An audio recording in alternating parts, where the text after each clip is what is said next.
নিষিদ্ধ করতে না পারা আমরা স্পষ্ট বলতে চাই 2026-এর অভ্যুত্থানে ইন্টারিম যে গভর্নমেন্ট হয়েছিল সেখানে ছাত্রদের পক্ষ থেকে 3 জন প্রতিনিধি ছিল। ওই প্রতিনিধির কাজ সর্বপ্রথম কি ছিল? তাদের সর্বপ্রথম কাজ ছিল এই সরকারের থেকে আওয়ামী লীগকে নিষিদ্ধ করা। কিন্তু আমরা দুঃখজনকভাবে দেখতে পাচ্ছি তারা এখনো পর্যন্ত সেই কাজটি করতে পারে না। তারা সেখানে ব্যর্থতা পরিচয় দিয়েছে।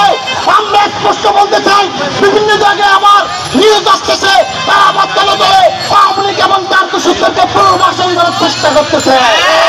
আমরা স্পষ্ট বলতে চাই যুদ্ধ এখনো শেষ হয় নাই। যতদিন পর্যন্ত এই আওয়ামী লীগকে রাজনীতিতে বাংলার মাটি থেকে নিশ্চিহ্ন করা হবে না ততদিন পর্যন্ত আমাদের আন্দোলন সংগ্রাম চলতে থাকবে। আমরা আগামীতে বলতে চাই মাত্র আন্দোলন শুরু হয়েছে, আমরা এমন আন্দোলন করবো, কঠোর কর্মসূচি দিব, প্রয়োজনে জীবন দিব, তবু বাংলার মাটিতে বাংলার রাজনীতিতে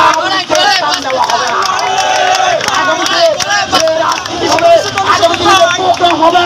সেই প্রোগ্রামে আপনাদেরকে শরীর সামিল হওয়ার আহ্বান জানিয়ে আমার বক্তব্য এখানে শেষ করলাম। ধন্যবাদ। আসসালামু আলাইকুম।